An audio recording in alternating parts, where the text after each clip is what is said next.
New blog '06. The four Pharisees had got near enough to ask Yeshua a question. Do you expect that we should go through your baptism rite? One of them asked. The others stood behind him like reinforcements waiting to pounce. Yeshua continued cooling his feet in the stream, looking down at the pebbles under the glinting surface. At last he answered, "When we are accepting food from his table, first we wash our hands. Is this not our way?" "It is," answered the Pharisee.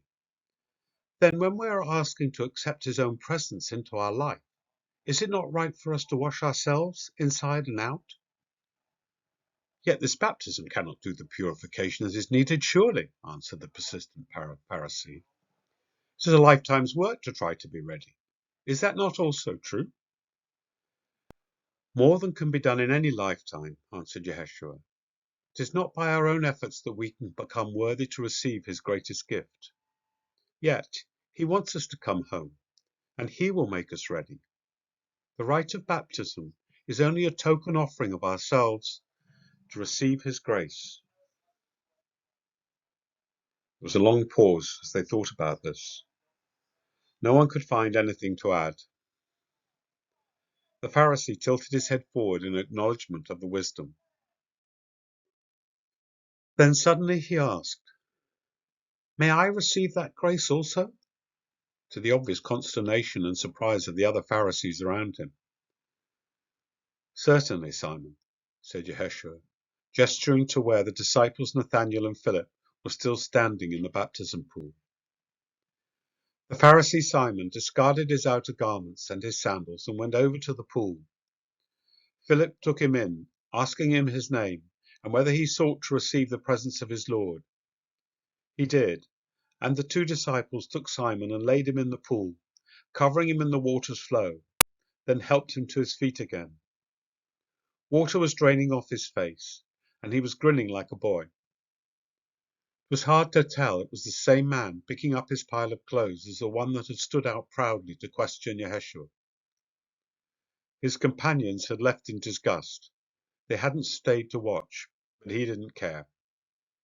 Yeshua had put his sandals back on and was going back to give instructions about the food that had been brought and the fish that had been cooked. It was lunchtime, and everyone seemed to be ready for it. Simon, I, and one or two others went over to where the disciple Levi was still taking the last names of the people baptized that morning. He gave us each a little square of cloth, which he said to keep. Simon asked why, and Levi said it was to show that we had received baptism that day. I thought Simon was going to ask why again, but he obviously thought better of it. He took no notice of me at all, not appearing to link me to the querulous individual at the healing in the morning. A woman came over from a group that was standing around nearby and offered me a shawl because all my clothes were completely soaked and I found myself shivering despite the heat of the sun. Yeshua and two of his disciples waded out to a second fishing boat that arrived at the beach with provisions, and after helping pass these to others who had followed, they climbed up into the boat, and it was slowly edged off out into the lake. Word was that he was coming back later. There were lots of people who had been baptized that day still sitting around the area of the stream. Some were eating under the awnings that had been erected to provide some shade. Others had made a bit of their own shade from drying their outer robes on poles that were available from the place where the cooking was being done. I wanted to walk up the shoreline and went to give the shawl back to the girl who had lent it to me. She insisted I keep it till later, and another gave me some bread chunks and a small rounded lump of goat's cheese. They also told me that the newly baptized would be brought to the front when Yeshua returned. That was what the little squares of cloth denoted. Thanking them both, I headed for the path I had spotted that wound on around the rocks. Out on the sea was the boat with the master aboard. Its sail was fully unfurled, catching the breezes over the water, pulling it along.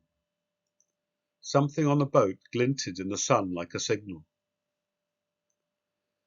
From my seat on a flat rock atop the small knoll, I had shaded my eyes with my arm, looking for movement out there on the boat.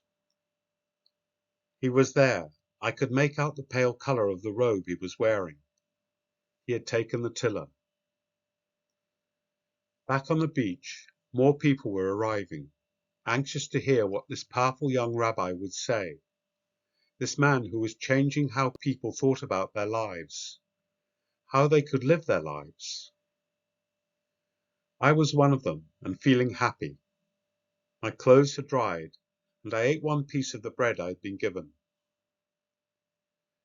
When I scoured the sea again, the boat was further out on the water. Its sail was lowered, and it seemed to be bobbing on the water out there like a beautiful lake bird.